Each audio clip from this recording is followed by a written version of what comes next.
Okay, we're gonna start working on the water tank because we're held up on our oven, so we're moving outside in the sunshine. This 75-gallon tank, we're actually sticking it underneath. It's got 3 supports, so it'll sit on the plywood, 3/4 plywood. Then it's gonna have an inch insulation all the way around it, and then it actually be encased in a metal case. And then down here on this end, we're sticking new probes in. So these are just pretty nifty little things. You just buy them and they drill a 3/8 hole. As you tighten that up with the wash on it,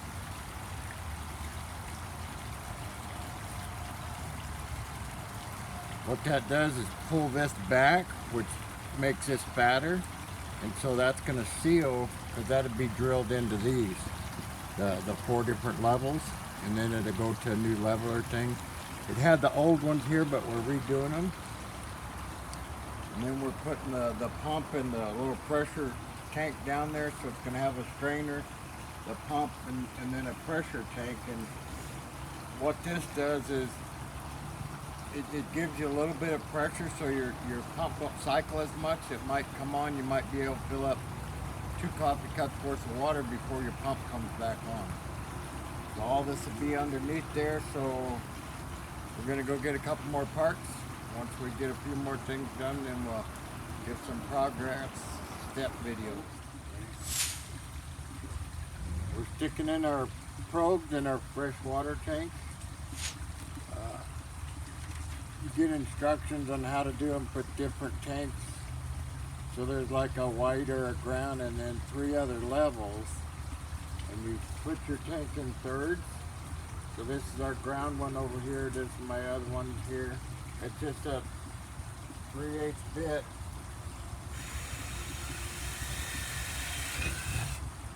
And you just drill it in like that.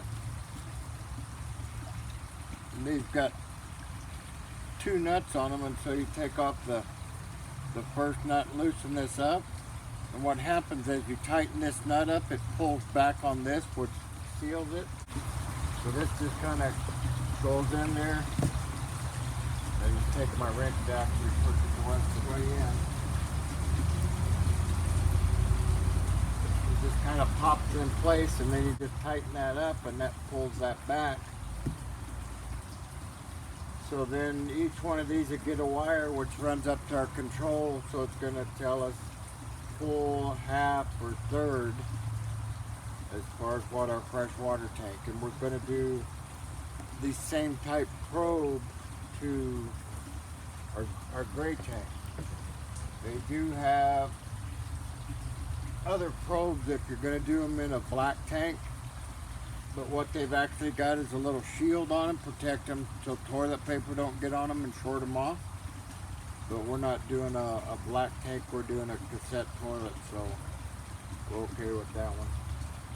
But all these will just pop in there and get them tightened up and fill it up with water and check for leaks. Make sure I don't got no leaks. So. But that's how those go, and like I say, they'll just get wires, go up the control, and we'll know how much water we got. Up here on these corners, they're kind of like, I guess you'd say a plastic weld when they cut them in.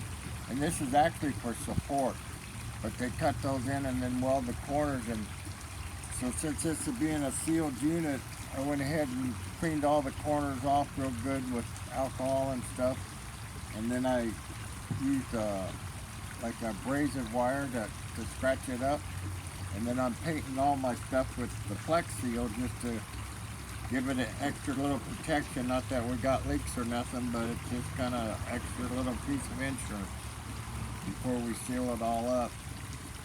And for 14 bucks a can, it's well worth it if you don't have any leaks. And they glue bolts together with it, so we should be good. This is our water tank we're working on. We put the fill thing in it today. It didn't have a bigger fill in it. I went ahead and cut 1.5 inches, and what we did was cut a real undersized hole, then used the threads of this fitting to actually thread it down in, and it grabbed enough of the plastic, and so now it's pretty tight. And we're doing 1/2 inch insulation on the sides because of the width I got to keep it under 22 inches. And then it's 1 inch on the bottom plus the 3/4 inch plywood to help support it. And then some of our heating stuff, like if you look here, this right here is a heating loop that's going to get tied into the engine. So there will be a solenoid valve with the switch upstairs, so if it gets real cold at night or something and we want to put a little heat in here and we're running the engine, we'll just open the solenoid valve, and this would be tied into the actual engine. And so it's going to come up underneath here and heat this up. So that's one of our means to heat. And then our other one is going to be a heating pad to work off electricity. So this is actually set like this. It'll get 1 inch on the top and then a complete metal frame around it. And these actually come out the back and go over and tie into the heater underneath. Front is where the pump and stuff will go, so we'll get more onto that tomorrow. But that's where my pump system's gonna go, and this will have like I'll cut this off wherever it ends up being, and it'll have like a service cap here to where we can open it up and get to our pump and stuff like that.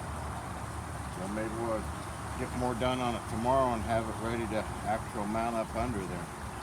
Time's getting short, gotta go. Catch you on the next one. Bye.